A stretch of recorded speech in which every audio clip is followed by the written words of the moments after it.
Hello, and welcome to the Empowerography podcast. This is a platform created for women's voices to be heard and a place to share their stories, journeys, and successes with the world for the purpose of helping other women who might be on similar journeys.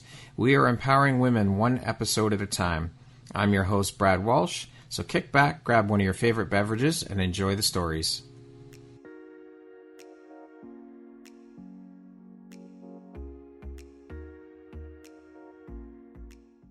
If you've ever felt like your voice didn't matter, like your story wasn't worth sharing, you're not alone.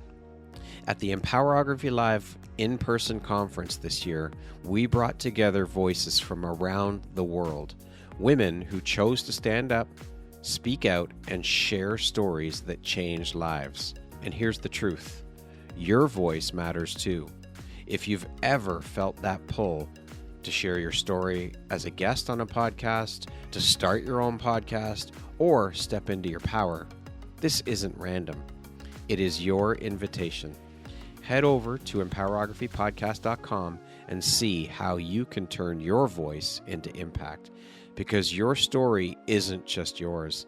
It's someone else's survival guide. Hello there, Brad Walsh here, your host of the Empowerography podcast, a platform that was created to help elevate and amplify the voices of women through sharing their stories. Today, my guest is Clover Lam. She is a post-divorce wellness coach, a viral content creator, and the founder of the Divorce Glow Up, a transformational method helping millennial, child-free women rebuild their lives from the inside out after heartbreak. Welcome, Clover. How you doing today? Thank you for having me. I am doing super well. Excellent. I was just saying before we jumped on, it has been a long time since we first connected. I think you said it's like 2 years. So here we are. I am grateful and happy and excited to have you here and looking forward to jumping in and sharing all about the beautiful light you put out into the world through the work you're doing, a bit about your story and your journey. So with that being said, let's get this thing started. So, Clover, typically when someone steps into doing this type of work and helping others, there was a catalyst moment for them that shifted everything.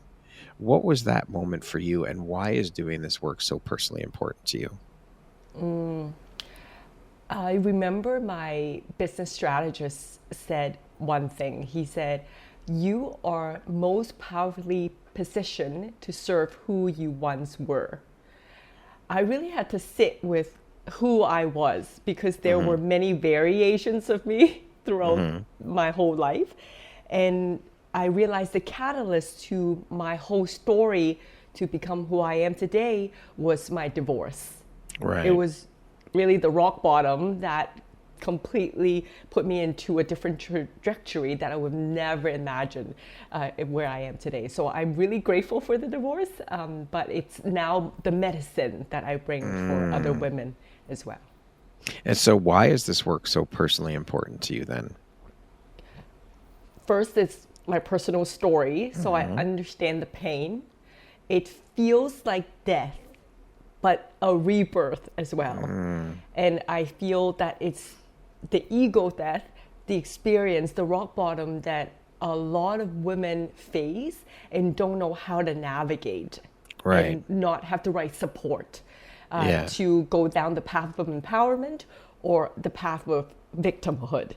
And this is a fine line. And if there was somebody who can help them, guide them along the way, your life will look completely different. And all of us had that radiance within us. We just needed someone to take us there, to remember that we already have that within us. Who did you have when you were going through it?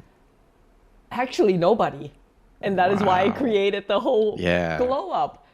10 years ago, mental health was not as normalized. Right. And I was only 30 years old, and being Asian is such a big taboo. And so that felt extremely lonely. And that is why it's also very personal to now help other women navigate the whole journey. Yeah, for sure. So who were you the day your marriage ended, and who did that woman have to stop being in order for the woman you are now to emerge? To stop being the victim, to become the victor of my own story. I love that. Because I was quite codependent. I did have a very supportive ex-husband, and I did give up a lot of my own agency. And when I had to go out there in the whole world on my own, I finally realized nobody's coming to save me. And that it's terrifying, but also liberating at the same time. Yeah, I think a lot of people, it's this, you think someone's going to come and save you, and you are the only one that can save you. You have to be your own superhero. Yeah. And it's so freeing once you know that it's in your hands, but it's also very scary because it's in your hands. Yeah, and it's scary getting to that point to realize that you have the power to shift everything, and only you do. Yeah, exactly. I love this saying that my dad says. He says, the coffin is for dead people, not for old people. That meant you always are the only one kind of going to the grave. And no matter, like, it doesn't matter what age you're in, you might just die the next day. So it's like, how do you take agency back into your life, back into your own hands? And we have all the power. It just feels disorientating sometimes. For sure. It's scary, like you said, because it's something different. And we like, as human beings, we like comfort. We like to be in that comfort zone. We like to feel safe. And stepping outside of that comfort zone, doing new things is scary as hell. Yeah, and you just have to override our survival brain of wanting us to be in the comfort zone, because I think the brain is wired for safety, not for success. Yes, for sure. That's the ego protecting us. Yeah. Can you take us back to the exact moment you knew that your marriage was over? Not the conversation that you had, but the internal click or knowing where something in you quietly shut the door. What did that feel like for you? There were actually two moments.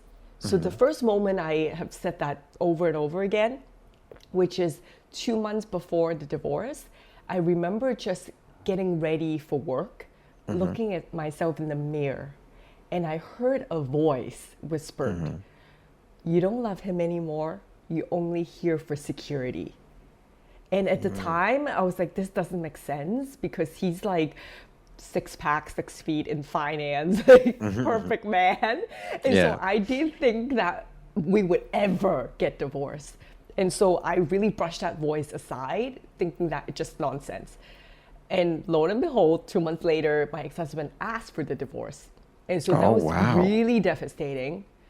And we actually got back together a few months later, because it kind of came out of nowhere. It's like, what is happening? Let's try to make this work. And we got back together for about 2 months. And it was through Valentine's Day. And he made no effort. And I was trying to actually go see him in Shanghai when he was there for work. And I was in Hong Kong at the time. And I had to bend over backwards to get the time off from work and to see him. And once I got there, he was so nonchalant, and he didn't even want me to meet his coworkers. And we were still married at the time, even didn't know we were divorced or separated. And so it was just really strange. And for all the effort that we were trying to reconcile, and he's kind of brushing me off. Yeah. And so even though we tried again, that was the first time my mind finally accepted that this is not going to work, and I have to move on. And this is the story I've actually never ever told to anybody, because it just like rekindled that memory. We did try again, but it didn't work. But it allowed me to let that go, though. So I'm glad that like the second time came around. Because otherwise I would always ask, what if? Wow. Well, thank you for your vulnerability, and thank you for sharing that. I really appreciate the vulnerability there. And, you know, sometimes you have to give it another try to see. And doing that, you realized and knew that, no, this is just not going to work. Yeah. Divorce doesn't just end a relationship. It detonates your identity. What part of you died that no one warned you that would? I would say the sense of feeling like I can rely on someone forever. Because I don't think anybody get married to think they'll ever get divorced. No, of course. And we vow to each other, in sickness and in death, right? To do us apart. And so I felt that sense of safety, that I could finally relax, that I don't need to do life alone. Right. And when that got detonated, I was like, what do you mean? I have to do this myself. And that felt like the ego death that I needed. Yeah. And I was not as weak as I thought. I'm a lot more capable than I am. And that is why I'm so proud of myself today and want to tell other women that divorce can be the catalyst that broke them.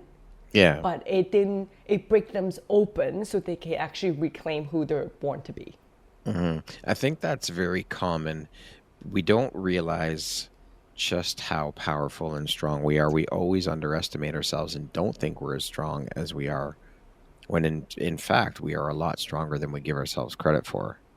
Yes. When it comes time to actually show up, like I remember stories of moms having their sons or their children kind of crushed over by a car. They have that superhuman strength to lift up that car to save their child. So I think when it comes time for survival, we as humans are wired to be able to do the unthinkable. Yeah, for sure. For sure. How long were you guys married? We were married for 4 years, 4 years, altogether okay. for 6. Okay. All right. What was the first decision you made purely for yourself after the divorce? And why was that decision so terrifying, so scary? This is an interesting answer, because the actual thing that I decided for myself was to sell the condo that I bought after the divorce.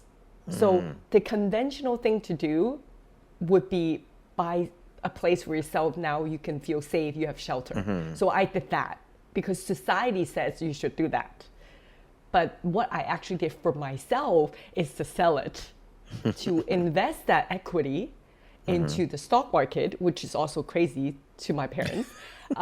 And that becomes my safety net, my retirement fund, and then travel. Wow. Because I was a flight attendant, I had cheap flights. I would travel so much that I was only home 10 days a month. And so to me, it didn't make sense to keep a place. Right. And so I was going to be a landlord. And then I did all of the math, the risk reward ratios. And I had spreadsheets and spreadsheets doing pros and cons. And it came down to my own values. What do I care so much about my own life that I'm willing to sacrifice for or be uncomfortable in? And I realized I'd rather go see the world, go experience in life than have a stable home. But I'm not being irresponsible because I'm still investing. Yeah, of course. And so I kind of want to have the cake and eat it too. And that's okay. Nothing wrong with that. Yeah, And that's absolutely. the decision that was really purely for me. That I went against everybody's societal narratives, my parents, and everyone thinks I was nuts, but I was so happy I made that decision. Well, as long as you're happy, that's what it comes down to, is your happiness. Yeah. And your joy. There's often a season after heartbreak where survival takes over. What did survival look like for you before healing became an option? Survival meant money a lot of times for me. So yes, I was, immediately buying that condo. I guess that was survival as well, feeling the safety of a shelter, and then doing the math and everything so that I have this perhaps false sense of safety. But in the Maslow hierarchy of needs, the food and shelter, it's the foundation. So I think that's okay. Once I established that, then I opened up the capacity to see more for healing for my mental health, for my emotional well-being. And so the first step I did was take control of my finances. Yeah, okay. There's also usually a moment where pain turns into purpose. When did you realize your experience wasn't just personal, but something other women needed you to name out loud? I think mainly it's because divorce is still shameful, and we still associate it with failure. And I remember that moment when I went back to being a flight attendant. I actually moved to Hong Kong for my ex-husband for his finance career. And then when we got divorced, thankfully, I still had the job. I was on Right. leave of absence with my airline. So I came back. And it felt like I was walking down the aisle of like the walk of shame. Because everyone thought that I'm like having this great life, leaving Canada to Hong Kong with my ex-husband. And so that felt very scary. But it's like, before you can talk bad about me, let me just tell you how bad it was. Yeah. And so I just started sharing very vulnerably. And what I noticed and realized was the connection that I got to build with women when I just bare my soul and what was actually happening. Yeah. And that led me to realizing how many people are struggling as well, but never just had like the ability to share it or feel they could share it. So that was the moment when I realized this story was actually quite powerful to help people give permission that they can also be imperfect. Yeah, absolutely. Well, when we're vulnerable, it's to use your words, it's a permission slip for others to be vulnerable when we share our stories. And vulnerability also creates relatability for people. Oh, wait a minute. Clover's been through that. I've been through something similar, so I can open up and start to share. And I think that's beautiful. And it is so powerful. Why do you believe some women shrink after divorce while others rise? And what separates the two, do you think? It is the victim versus victor mindset. I truly believed that my divorce was the best thing that happened to me. And when I think about it that way, then I'm rising. It's like, how can I leverage this? It's an opportunity. I'm literally building a business out of it. Thank you, ex-husband. And now I've traveled to 47 countries. I have built financial independence. I'm speaking on this podcast. Like, I was so insecure with my English. Like, it's my second language. And so the fact that I'm here now, it really attributes to the breakdown that I had to go through to break through. Right. So the rising was a choice as well, because this mindset is just really a shift. And so I could go down the whole victim mindset of like, poor me, this is the worst thing that happened to me. And that is the difference. That makes the difference. I love that. And that is so powerful. And it's just, it's that little, tiny little tweak.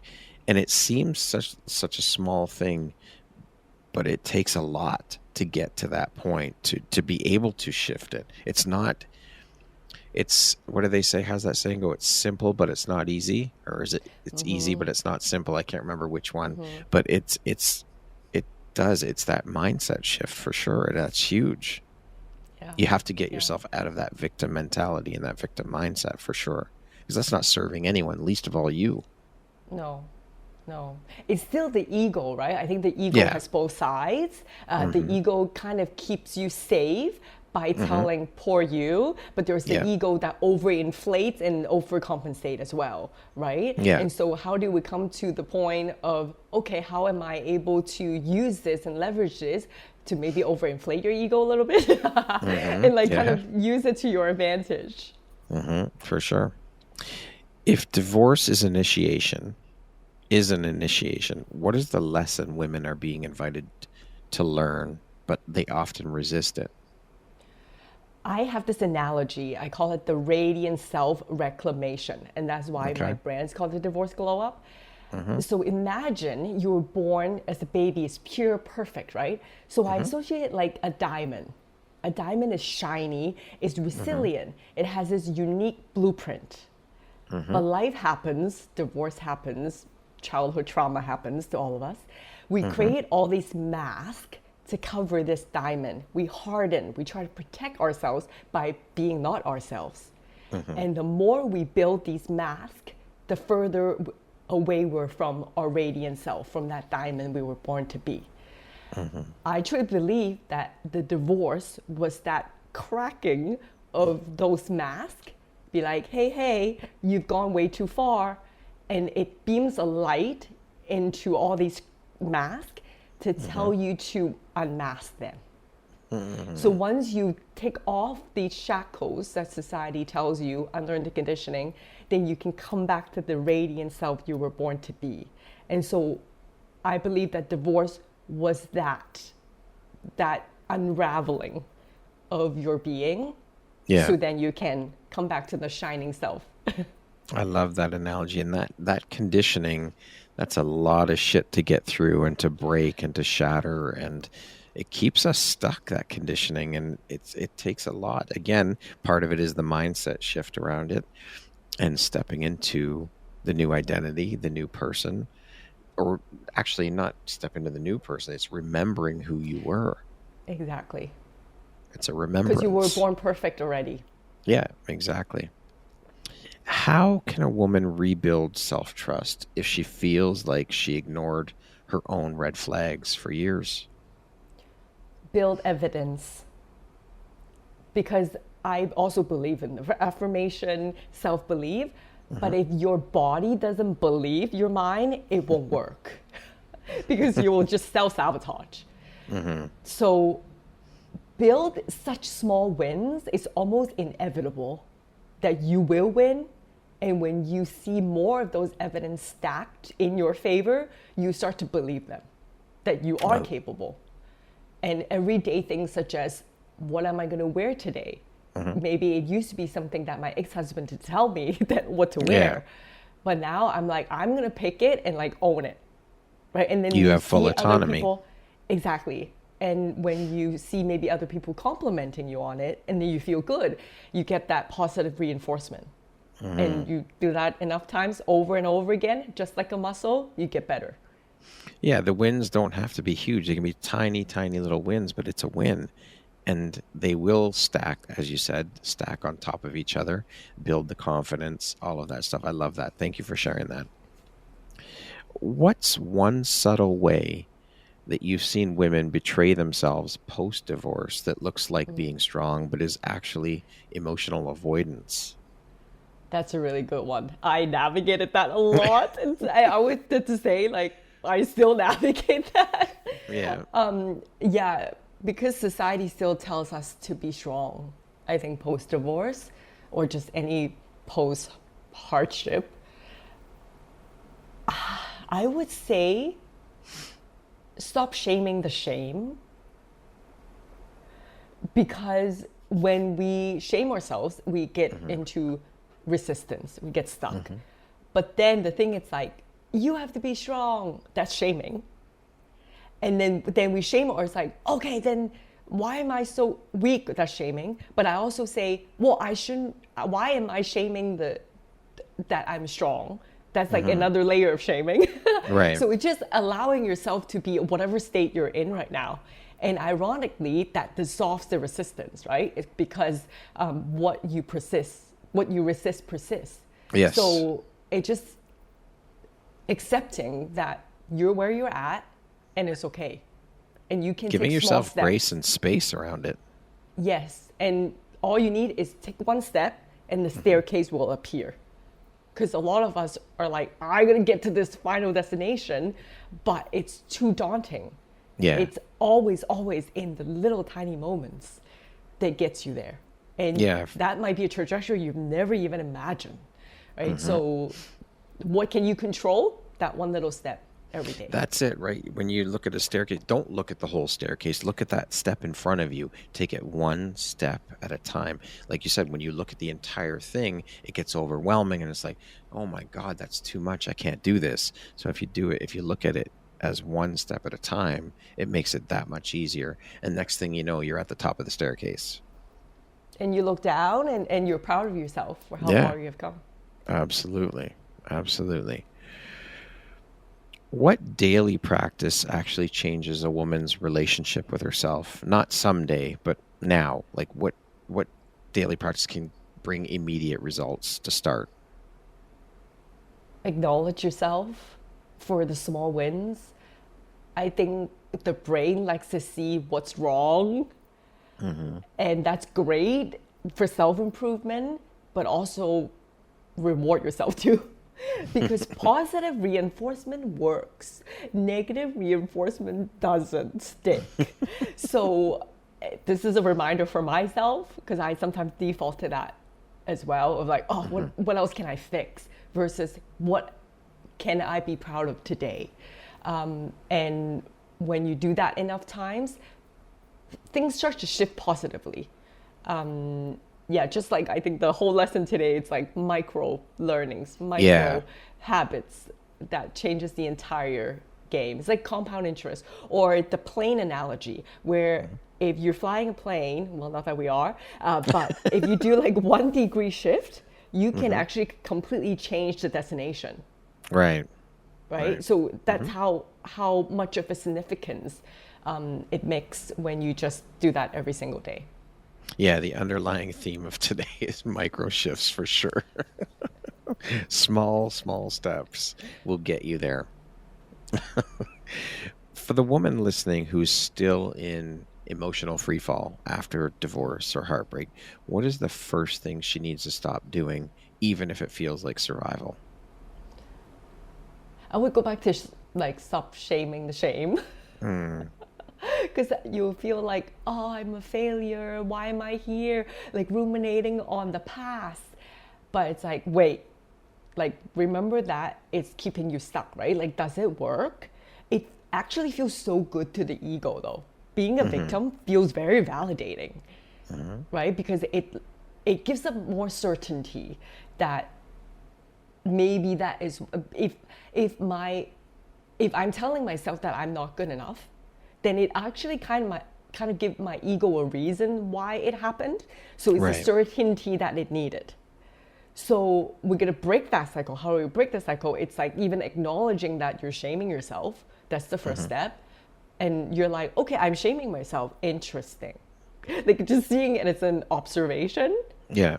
And then slowly it kind of untangles that hook from staying in that energy, that lower vibration energy. Yeah. And then slowly you can see more clearly. Love it. What does choosing yourself actually look like on an ordinary Monday or Tuesday or today's Thursday? What does that look like? Not in a breakthrough moment, but in the mundane, just in the normal run-of-the-mill day. Yeah, choosing the outfit that you want to wear versus There you what go. you think that it's appealing to the male gaze or what your mom thinks you should wear because it makes you look skinny. It's like, no, what do you want to wear? Do you love bright pink? Wear bright pink. Right? The little things of choosing, I want to drink this today versus that drink because my ex used to tell me that if you drink that, you're going to be fat. Right. Pick at least what feels good to you for now. I love this quote from James Clear from the Atomic Habits.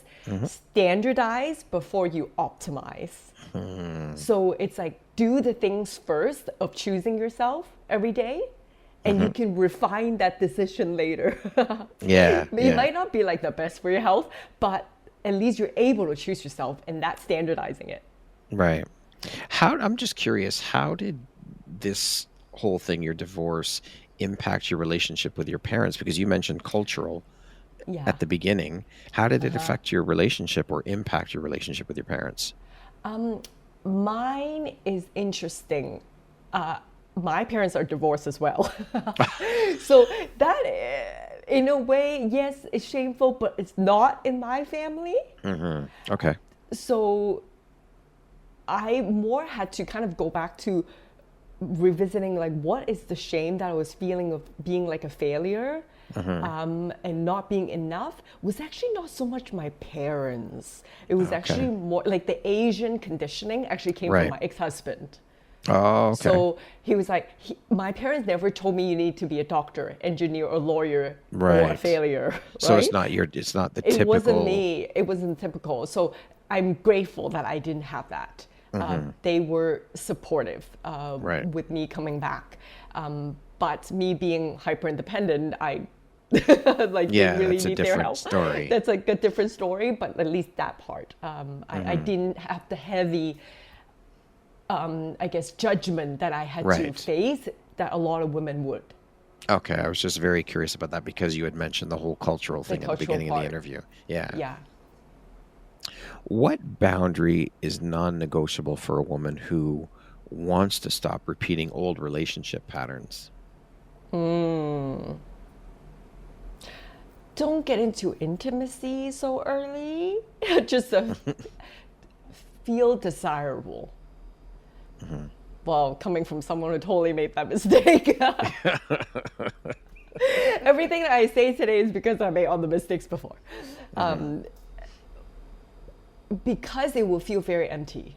In fact, even worse than it's like a feeling that I felt used, even though like I consented it. Right. And so it's just like a temporary drug that is never going to really satisfy you. Even dating too soon just to fill the void because you Yeah. feel lonely. But especially intimacy, I think it's an energy exchange that I didn't understand before. And I thought, oh, I'm going to go through my whole face, but like, which I did, but it's like, it's not worth it. Yeah.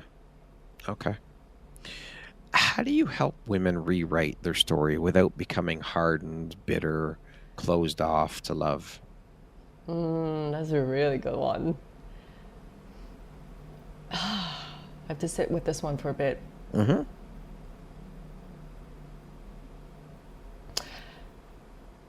You have to be soft to be strong. Or actually the other way. You have to be strong to be soft. Right. I think like the diamond analogy, we created all these masks and layers to protect ourselves because it's hardening our facade. Because we're guarded. Like when we got injured with an arm, and if someone was about to hit you the same way, you're like, you're bracing yourself because you want to protect yourself. And that's hardening. And when we go back in love, we sometimes create all these hardness by judging other men, saying all men are trash. But it doesn't serve us. So when we solidify our foundation of our self-worth with our self-esteem, then we become strong without the armor. And that is soft. Yeah. It's inviting. It's queen energy. It's not princess energy. Because princesses have to prove themselves. Look at me, look at me. Like, but then the queen knows she's the queen. She owns it. She owns it, but you can be very nurturing and very like vital and just giving at the same time. And so that balance. I love that. How can women begin to shift their relationship with money if financial fear is still tied to their sense of safety? And I know you can speak to this because you've already kind of touched on it a little bit. Well, first of all, know that when you own your money, you own your choices. So being clear with where you are financially, even just knowing how much you spend, how much your net worth is, meaning how much you own, how much you owe, that clarity relaxes you a lot. I was a money coach for a few years. Okay. And what's interesting is that I see the patterns of people not wanting to look at their finances, and it like stressed them out. It gives them so much anxiety because of the unknown. And when they actually look at the finances, almost 90% of them are doing better than they thought. And so having that clarity was like, okay, now I know what to do going forward. But if like the more you avoid it, like it's not gonna help the situation. And so first is Like Yeah. I have like a free money journal that I give my ladies. It's like, okay, let's get clear. Like, where are you now? And then from there, you can create the decisions downstream. Excellent. Excellent.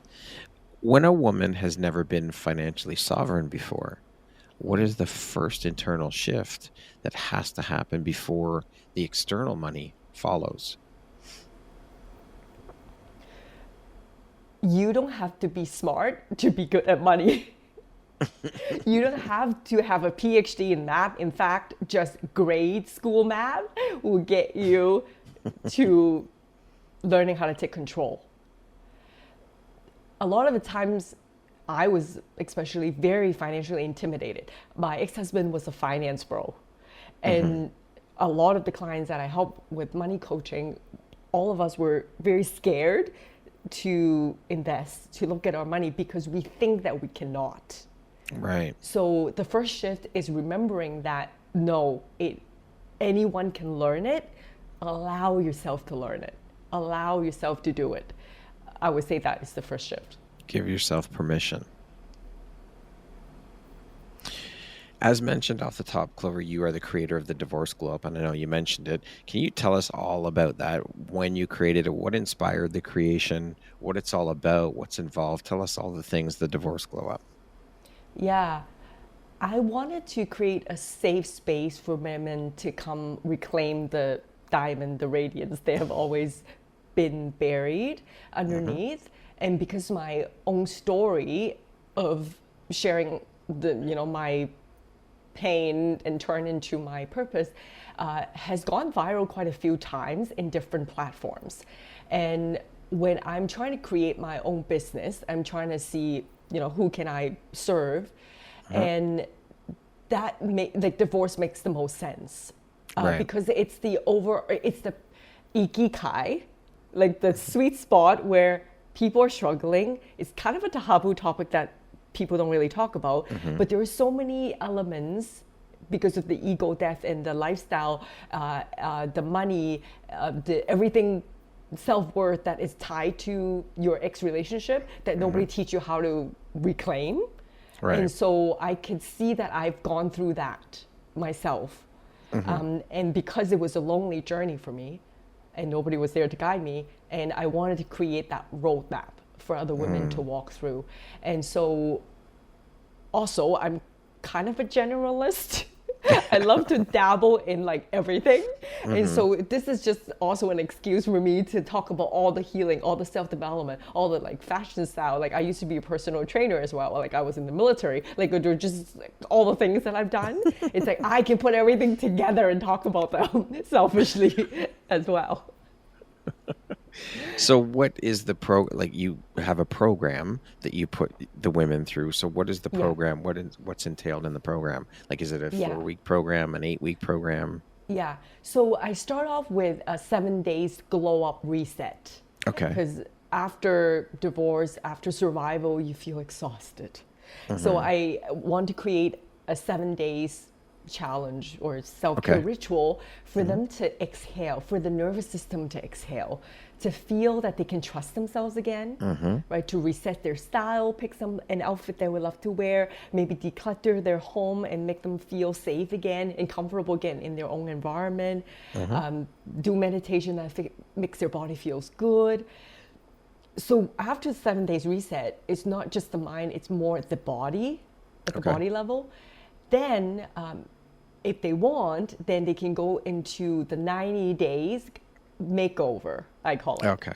So it's a one-on-one program, so they can come work with me and we can make over any part of their lives together. So it can be finances, it could be literally their wardrobe, it could be like their health routine, it could be even friendship, how do you date, all the things. I have 8 different pillars that I walk them through, and they can choose like 2 or 3 that they want to focus on in those 90 days. And so they can feel like, I get a makeover after divorce. Can you share what the 8 pillars are? Yeah. So the first one is rewrite your story, because the way you define your divorce would determine the trajectory of your post-divorce life. Are you a Okay. victim? Or are you a victor? And then emotional healing. Trauma stays in the body, and I'm certified in embodiment coaching. So I help women to release the emotions that are stuck, the grief, the anger, especially that women are taught not to express. So then they don't get stuck in the body level. Get the rituals, the tools, so they can regulate their own emotions. Right. And then reclaiming your identity. Like, Okay. who are you now? Who do you want to be? Even go back to our childhood. Who were you? Can we reclaim that? And then financial independence, looking at money, how can we take control, save, invest.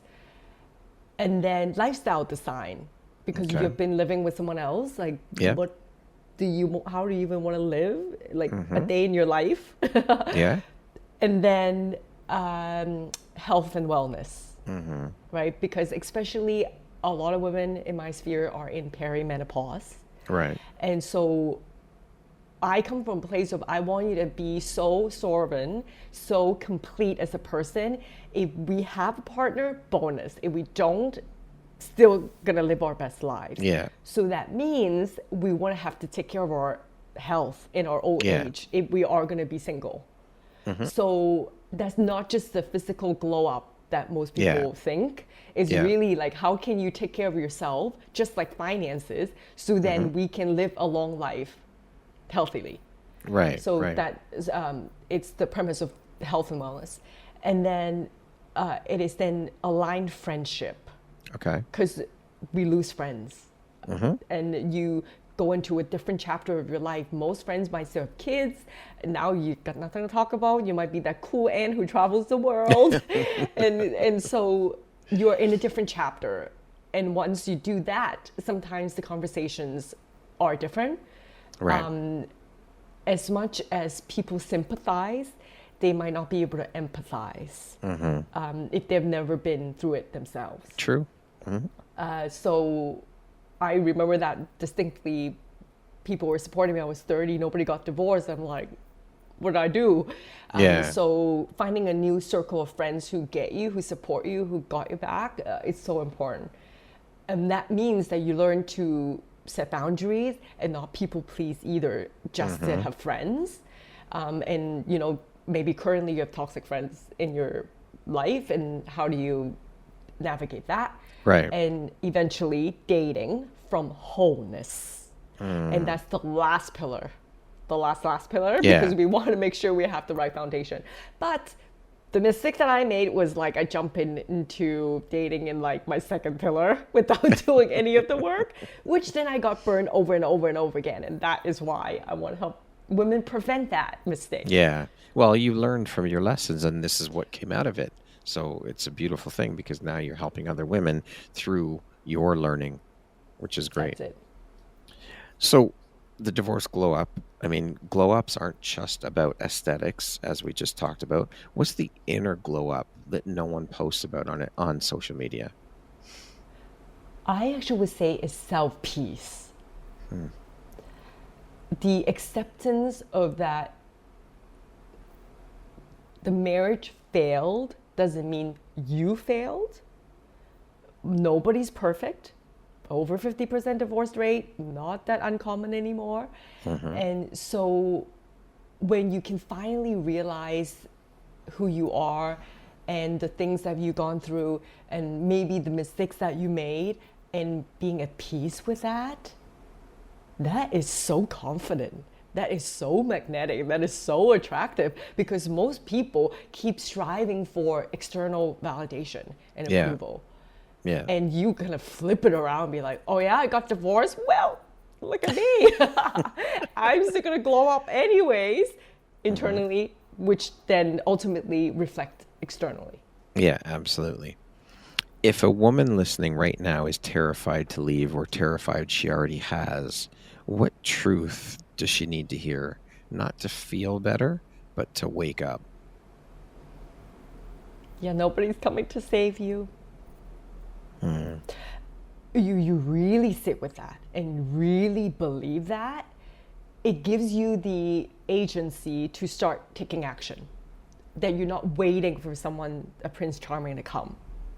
And when then you build your entire life based on your alignment, you become magnetic, and then now you're attracting everybody as a byproduct. Because when we're attracted to happy people, we're attracted to people who have a great life, who, so that is within your control. Yeah. So yeah, that's what I would say. Okay. Nobody's coming to save you, but very liberating. Yes. If you allow it to be. Yeah. What is the one truth about love, power, or worth that no one else tells women, but they desperately need to hear right now? Going back to when you own your money, you own your choices.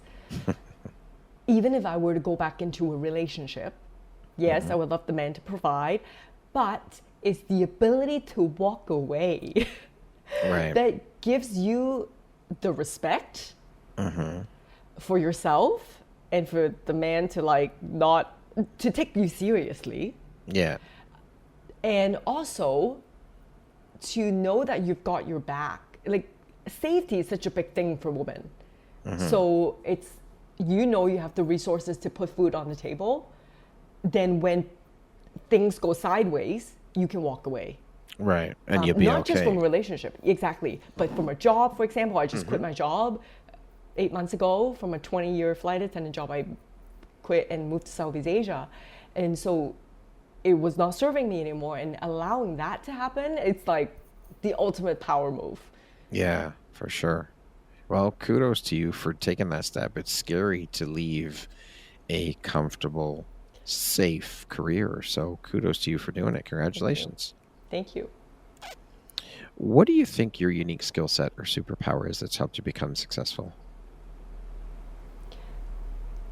Just the ability, the courage to do scary things before evidence appears. And then I figure it out after, even though it looks very messy and it's not perfect. But I think my story has always been people relating the imperfect part of it. Yeah. How do you define success? That I can die with no regrets.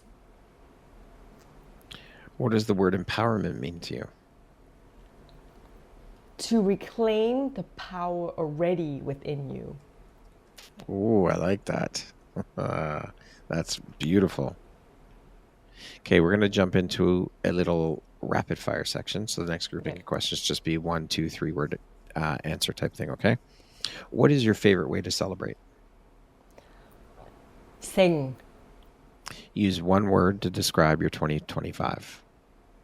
Leap. If you could teach the world one thing, what would it be? Experiment. One book that changed your life. Many Lives, Many Masters by Dr. Brian Weiss. Okay. If you could be remembered for one thing, what would it be? Audacity. What is one thing you love about yourself that is not related to your physical appearance?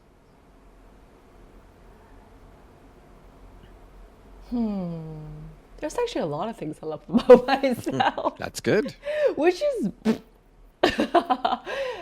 crazy to say because it was the opposite. That must feel good to say that, though. Yeah, because I was more towards shaming myself. I mean, I still do, but I do have the other parts of myself that, no, I honor a lot of parts of myself. I'm so grateful for that. Courage. Courage. What is one word that defines the woman you are becoming?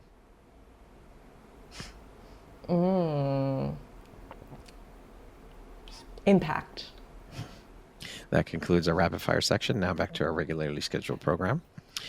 If you were to introduce yourself to me without mentioning your occupation, where you're from, your ethnicity, your religion, all of these superficial day-to-day markers that we use, how would you introduce yourself to me?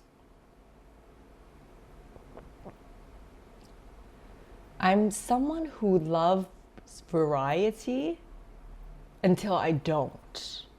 And then I get very comfortable with the same routine once I like love something. Then I don't let it go ever.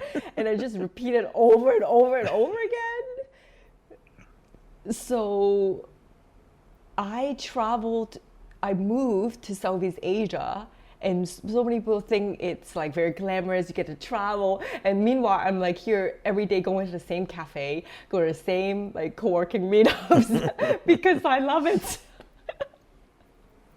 Okay. Yeah. If you could step into my shoes, what question would you have asked yourself that I didn't ask you? That's a hard one.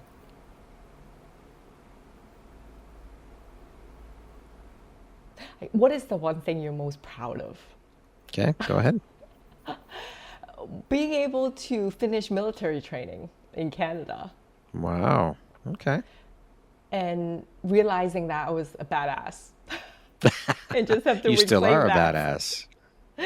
But that part was like something that pushed myself so outside of my element. Yeah. And I really, really struggled with that. And the fact that I was able to finish it, I was pretty proud of it. That's awesome. You are a badass, Clover. I love that. Thank you.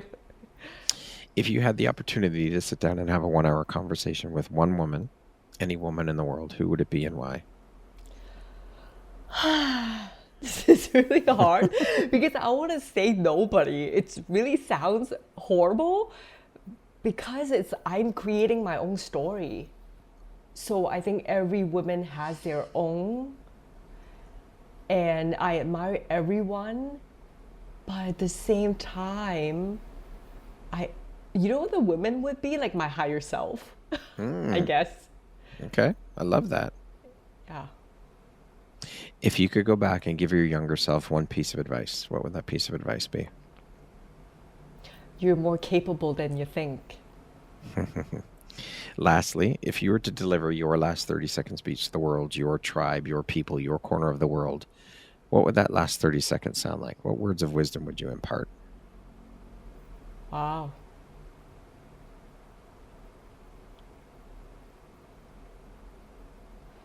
This life is meant to be lived through the entire spectrum of the human experience. The darkness that you feel is exactly what you need to feel the light. And that is what our soul wanted. So enjoy the ride. Beautiful. Clover, thank you so much. I have so enjoyed our conversation. It has been an absolute pleasure and an honor. Thank you so much for your vulnerability, for sharing your experience, your wisdom, your knowledge, your insights. It has been amazing. I am so inspired by you. I've so enjoyed every moment of our conversation. I'm grateful to call you a friend and to have you as a member of the Empowerography community. Thank you so much for showing up today. Thank you so much. It's such been an honor, and it's been 2 years in the making, and I'm so glad we finally did we it. get to have this conversation. And honestly, it's divine timing because I needed 2 years to practice so I can get better on this podcast. Well, you've gone through so many iterations too. You said you were a money coach, and here you are now in another chapter. So it was divine timing. It was meant to be. So thank you so much for showing up. I appreciate you. Thank you, Brad. Once again, my name is Brad Walsh, host of your Empowerography podcast, a platform that was created to help elevate and amplify the voices of women through sharing their stories. Today, my guest has been Clover Lam. She is a post-divorce wellness coach, a viral content creator, and the founder of the Divorce Glow Up, a transformational method helping millennial, child-free women rebuild their lives from the inside out after heartbreak. Thank you so much, Clover. I hope you have a beautiful rest of your day. Thank you so much. Thank you very much for listening to this podcast. If you haven't yet, please be sure to subscribe, rate, review, and share with all your friends. You can find me at visuphoria.ca, follow me on Instagram at Empowerography Podcast, and on Facebook at Empowerography. Please join me next time for another inspirational story from yet another amazing woman.